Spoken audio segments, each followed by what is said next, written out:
Hey guys!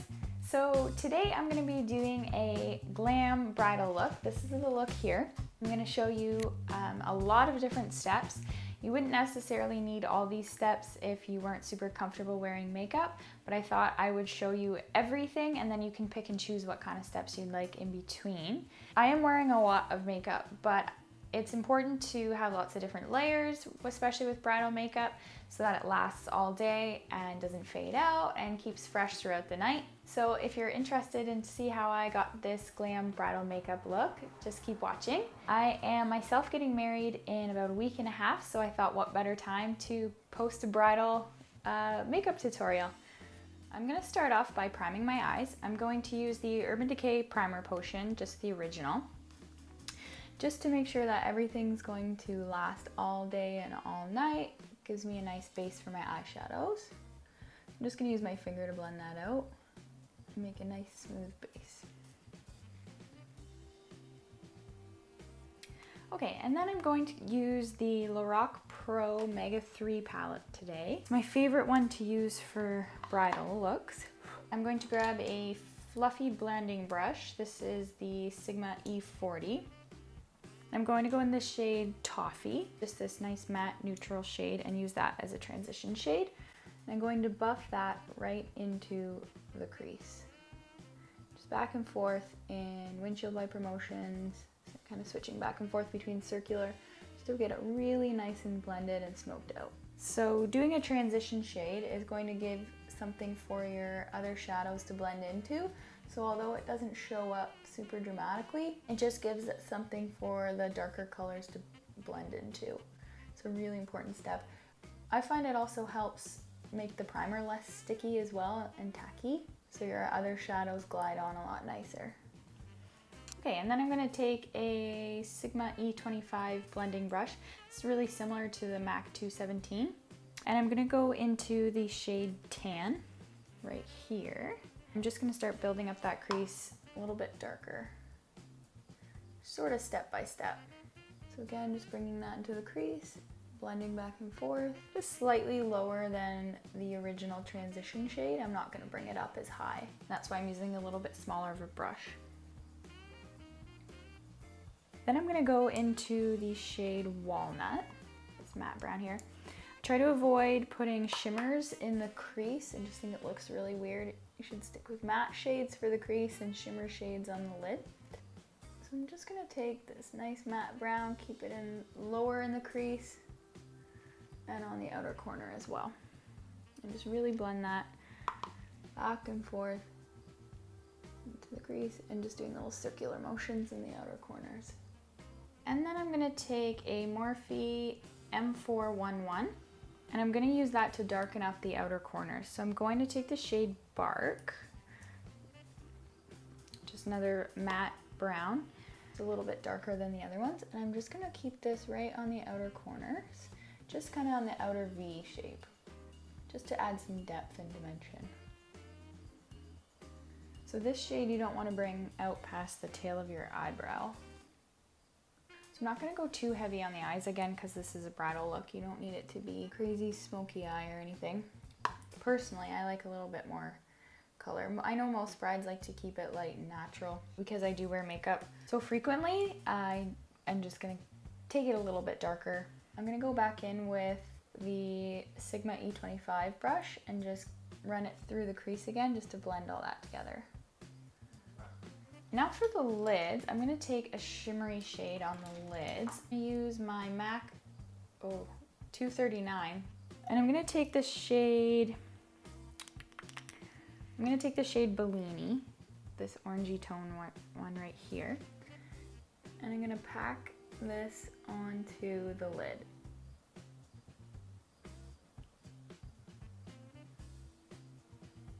Just keeping it below the crease.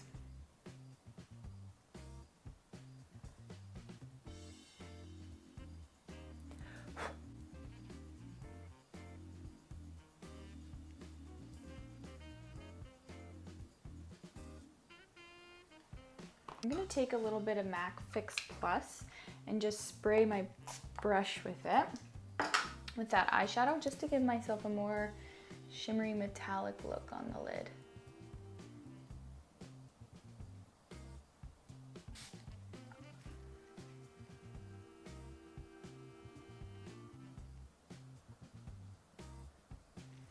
And then I'm gonna go back in with that Morphe 411 brush and just blend out those outer corners so they blend right into that lid color. Go back in my blending brush and do the same in the crease so there's no harsh lines.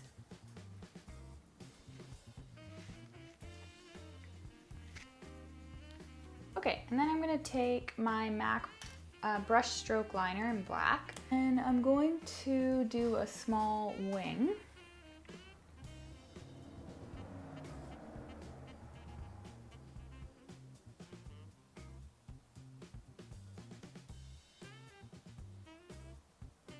That's it for eyes for now. I'm gonna move on to the face and I'll come back to that.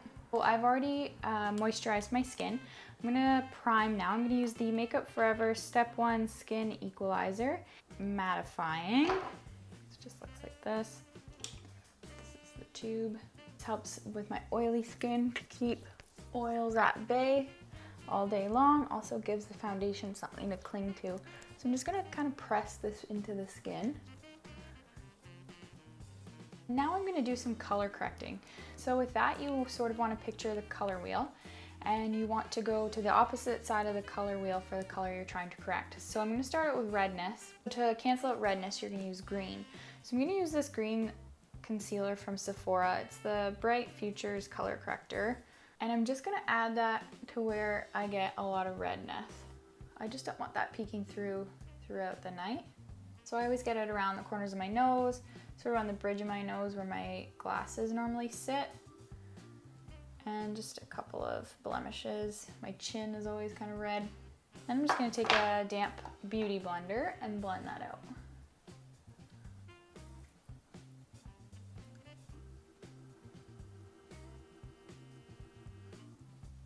You only want to do color correcting if you're going to use a really full coverage foundation.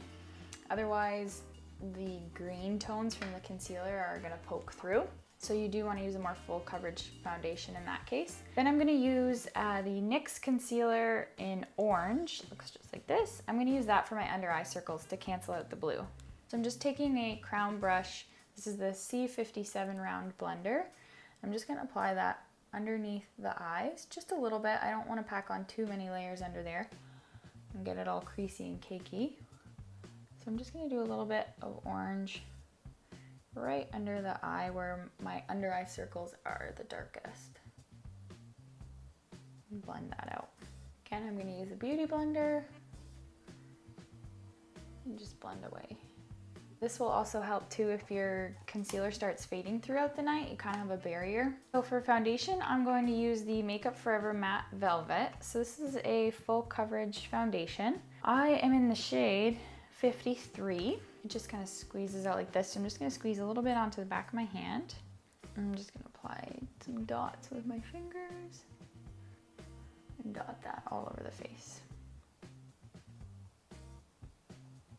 I'm going to take my beauty blender and blend that all in. So I just want to do pouncing motions, pressing into that foundation into the skin. And bring it up into the hairline, over the ears. Make sure you really get it in all those areas you put the green as well. And bring it down the neck as well so you don't have a harsh line of demarcation. And now for concealer, I'm going to be using the Tarte Shape Tape in light medium. And I'm going to put this under the eyes in an upside down triangle. Really brighten up the under eye area. I'm also going to use it to highlight a little bit since it's lighter than my skin. This is a really awesome concealer. It's super full coverage. It doesn't get creasy or cakey. I find it lasts a long time, it doesn't fade. So you just want to highlight the high points of your face. So forehead, bridge of the nose, Cupid's bow, chin. And then under the eyes where it tends to get dark, you want to bring a lot of brightness. And again, you're covering up that orange concealer with a regular shade concealer. So you want to make sure you get right into those inner corners as well. There tends to be a lot of darkness in this area and it's a spot people miss with their concealer quite frequently. So when you're doing the blending under the eyes, you want to go back and forth in dabbing motions, back and forth to prevent creasing. I'm going to be using some more cream products, so I'm not going to set that just yet, so I will probably buff it out again. So now I am going to be a little bit extra, and I'm going to do cream contouring. So this is the Smashbox contour stick. It comes in a 3-pack with a highlighter and a bronzer and a contour, but this is all I have left of the contour one. I don't really use the other two. So I'm just gonna do a line right from the sort of top of my ear towards the center of my face on either side. This just also helps your contour to last longer. I'm gonna do the sides of my nose.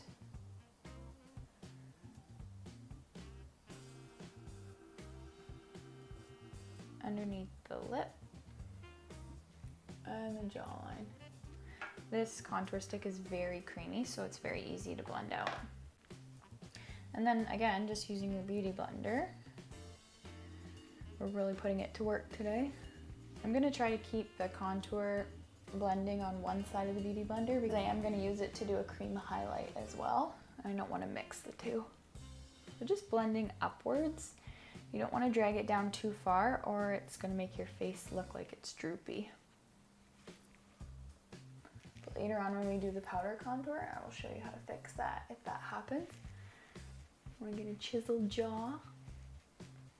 So when you're contouring, you want to use something a little bit more cool tone as opposed to like a warm tone bronzer, just because you're trying to recreate natural shadows on the face, and shadows are cool tone, not warm. You also want to keep it matte when contouring because again, shadows aren't going to be shimmery. You can save the shimmer for your bronzer, which will just kind of warm up the face. I'm trying to decide if I want to use my Watts Up from Benefit or the Temp2 Liquid Glow. I think I'm going to use the Watts Up today for a cream highlight. So I'm just going to take this as 2 ends, just like a little sponge end and the actual highlighter end. I don't use that sponge though, it doesn't work very well. So I'm just going to use my finger and pat it into the tops of the cheekbones. I like a really bright poppin' highlight. So when you use a cream base underneath, it makes it even brighter. And again, the cream base gives your powder something to stick to, so tends to last a little bit longer as well. You always want to do cream products first before powder, otherwise the cream products will start to break up underneath the powder and it will get like kind of chalky and weird looking. So always make sure you do your cream products first. So now I'm just gonna buff out underneath my eyes again, just to make sure there's no creasing before I set it. And then I'm gonna use the Kat Von D Lock-It powder and my beauty blender. And I'm gonna do baking under the eyes. If you're really dry, you will not wanna do this, but because I'm oily and I don't want my under eyes to crease throughout the night, I'm going to bake. So I'm gonna do my oily spots as well. So with baking, I find that it really makes like a barrier with your skin so that oils don't peek through. So I'm just gonna let that sit there for a little bit, super cute looking, while I do my brows. So I'm gonna use a little bit of a mix of things. I'm gonna start out with the brow pencil from Benefit. It's the Goofproof brow pencil. I'm just gonna spoolie through the brows, comb them out. And then I'm gonna start with the pencil just in the front to keep it more natural looking or light looking up front. I'm just gonna go in an upward direction. And then you comb that through to blend through the product. And do the other side.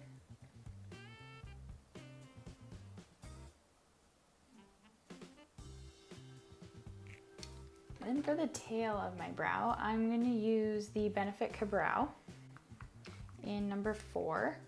The pencil I used was number 4 as well. And this is a brow pomade. So it comes with a little brush.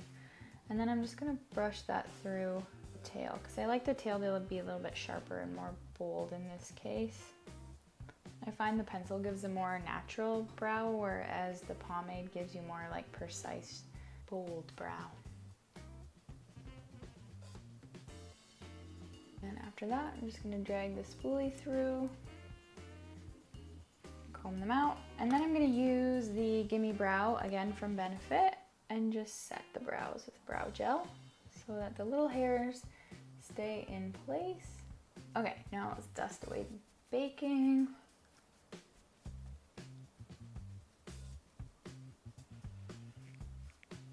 Great. So now I'm going to powder the rest of my face using the MAC Mineralized Skin Finish. I'm using the shade Medium Plus. I'm just going to do kind of the jawline anywhere that I didn't do that baking. Okay, now I'm going to contour with a powder. So I'm just going to go right over where that cream contour is. I'm going to use MAC Taupe Matte Cool Tone. And I'm going to use a Morphe M530. I'm just going to contour underneath the cheekbones. And bring it up on the forehead, jawline. Awesome. So now if you felt like you brought your contour a little bit low or you wanted this line to be a lot sharper, you can take a brush like this. This is from Morphe from the Gunmetal collection. Not sure what number it is, it doesn't say. But it's just a flat top brush like that, and you would dip it in the powder, in that loose translucent powder, and just stamp it under your contour there.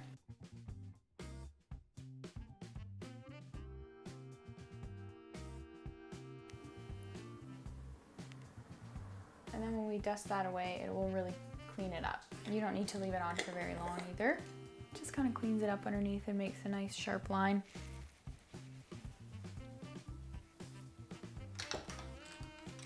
So for blush, I'm going to go into this Tarte palette. It was a limited edition holiday palette, but I think they sell some of these shades individually. So I'm going to go into the shade Prim here in the middle, taking a Sigma F40. I'm just going to put some blush on the cheeks and sort of drag it into that highlight. So I like to keep it on the apples of the cheeks and then pull it back. Okay, and then for highlight, I'm going to use the Nicole Guirerro Anastasia Beverly Hills palette. I'm going to go into the shade 143 in this bottom corner here. Apply that to the tops of the cheekbones. Using a Morphe M510 to do this. Then I'm going to take a little bit of Kitty Cat in the top corner here, that more pinky shade, and I'm just going to put that right on the very tops and the highest point. Do the Cupid's bow as well, tip of the nose. Alrighty, and then to finish off the eyes, I'm going to take a Morphe M431 pencil brush and that shade Bark that we used from the palette, and I'm just going to drag this along the lower lash line.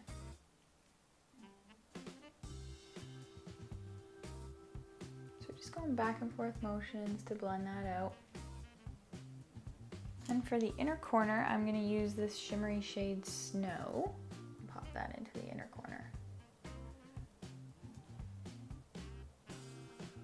Also going to put this underneath the brow bone, just at the very top, the arch. And then I'm going to take a clean blending brush and just blend that out. So then for mascara, I'm going to use the L'Oreal Lash Paradise, the waterproof. In case there's any tears, this stuff is awesome, but it's like cement to get it off. So you really need to make sure you have an oily eye makeup remover. Okay, so I am going to apply some false lashes. I like the way false lashes look, especially on camera for photos and things. So these are the Kiss number 11s. I just always get the 5-pack. I'm just gonna pop these on off camera. I'll be right back. Okay, so now that those are on, I'm just gonna take my black liner again, and I'm just gonna drag it along the lash band to blend it in and to hide it. So then for lips, I'm gonna use the Too Faced Melted Matte in the shade Feelin myself. This is a little bit brighter of a color, like more of a orangey corally tone that most brides probably wouldn't like, but I really like a bright lip. And this is what I'm gonna wear for my wedding. Normally on clients, I would do like a nice nudie pinky tone. Excellent. And then to lock it all in place, I'm gonna use the Urban Decay All Nighter Setting Spray.